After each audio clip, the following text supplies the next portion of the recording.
Hi there, just read this disclaimer please. You know, it's a bit boring, isn't it, this lockdown, so I've been playing with spreadsheets again. You will not be surprised to hear.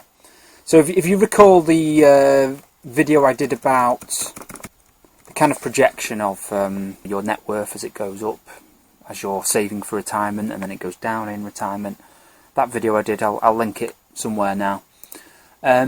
So what I've done is I've modified that spreadsheet, because there's something that's always kind of puzzled me a little bit. I've always wondered, never really known the right answer. Does market volatility, like as we're experiencing now, big town, actually make regular investors better off in the long run? Or does it all equal itself out? That was my question. I was never quite sure when I think about it. So for instance, if your investment returns were just straight up, or well, you know, curved, as in this example here where the total returns are 5% every single year, completely unrealistic, would that be better than investment returns if it was up a load, up a load, up a load, down a load, down a load, down a load, up, which is more realistic, you know? So in this example, it was saving or investing 15% of the gross salary. So that's how much was getting invested each year from age 19 onwards. And it produced that kind of trajectory of your net worth as you go up, and then you retire at 69 and it goes down. So what I'd like to do is reproduce this graph, but having different levels of volatility in the share prices or the investment portfolio's performance. So what I'll do is I'll keep this column here as being the kind of base case where everything's just smooth and unrealistic. And what I've done here is I've programmed in the spreadsheet a little sine curve. So I had to revisit my kind of maths and watched a couple of YouTube videos about how sine curves work. Anyway, the maths is kind of irrelevant, but I managed to program it in such a way that it gets the return, which is shown here in the graph, that is 5% all the way up, smoothing up. So what I wanted to do was get something that followed that line but went up and down like this, and I've eventually managed to program it correctly. So what I've got here is some parameters.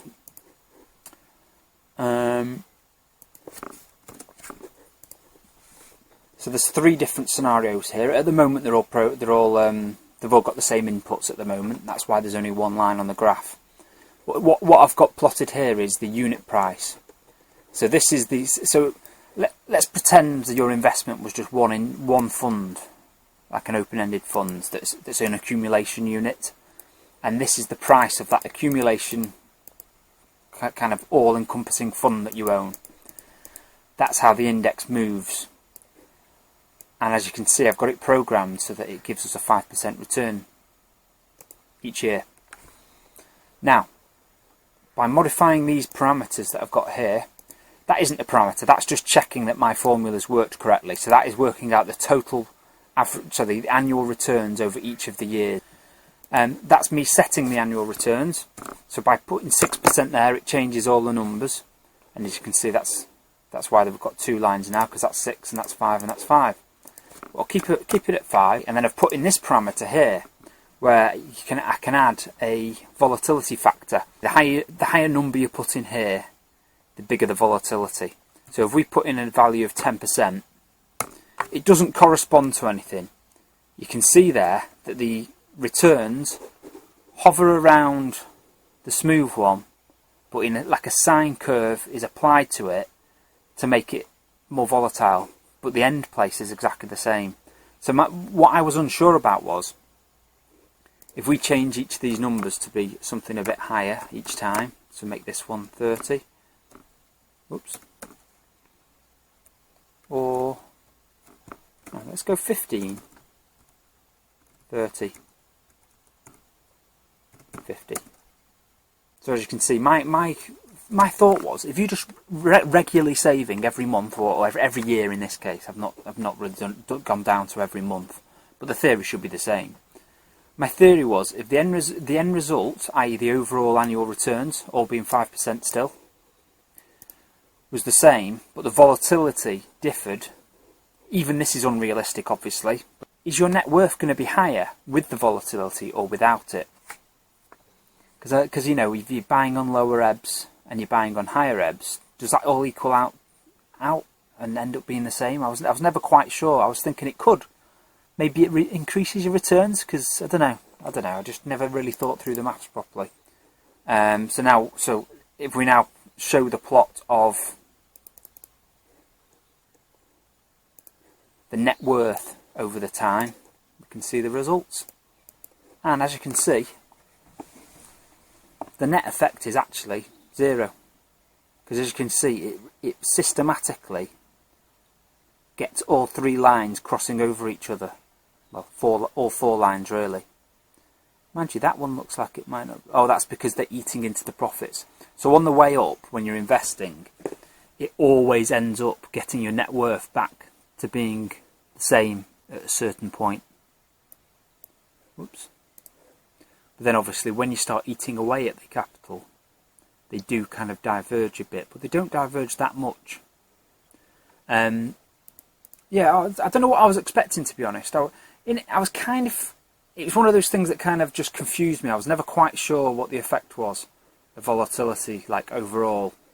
I mean, it's only the way up that matters. Well, I don't know. I mean, if you look at that, there's not much difference when your money runs out with the volatility. But this cycle offset, what it does is, because as things stand, I've got the cycle starting on a good year.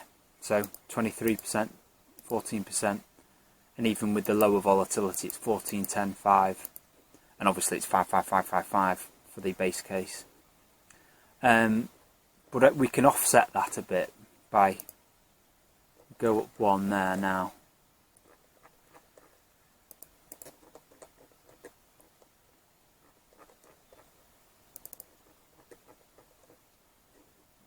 Basically, you can see the return, the negative returns are getting closer and closer to the beginning of the example. Anyway, so if we go back to 0, we can see how where the cycle starts affects the chart. So what's interesting here is, and at some point it should just get back to the beginning, shouldn't it? Back to where we started.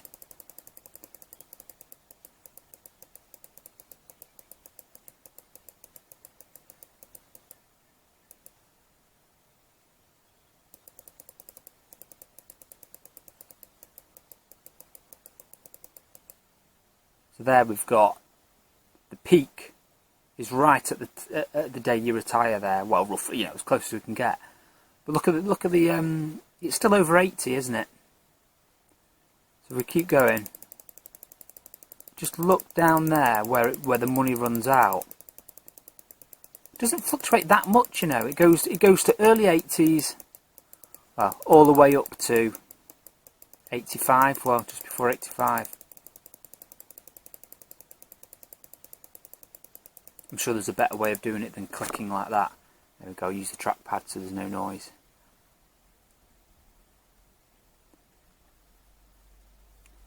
Anyway, it's fun, isn't it? got to find something to do. I'm not allowed out. And I've no excuse of any job either. Anyway, there we go. I could just sit and watch this all day. Yeah, so there we go. So I guess the volatility only really helps your investment if you essentially, what essentially equates to timing the market. It only really helps, and if you can, so here we've got on the left, that's the amount that's invested each year. The only way you could really benefit from it is if, say, maybe you only invested half of it regularly without any thought going into it, and then perhaps you managed to time the market and got in somewhere, maybe here, you know, just after a couple of years of bad performance or a big drop, maybe 30% drop, you then put the money in. But that's market timing, isn't it? And that is easier said than done, because we've got the benefit here of knowing where this blue line is, the smooth one. So where, the mean reversion line.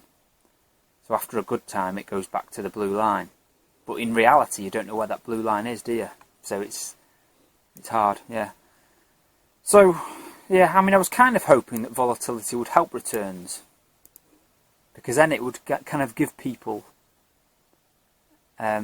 consolation, when there's bad times like this, when things are going down. But the reality is, lower volatility is just as good for your long-term returns if you're making regular investments every month. Unless you get lucky and you time the market well and you buy here and you buy here and you buy here. Oh, well, anyway, there we go. Not much of a conclusion really, but it was a fun spreadsheet to make, so I thought I'd tell you all about it. Anyway, thanks for tuning in, guys. I'll see you next time. Click.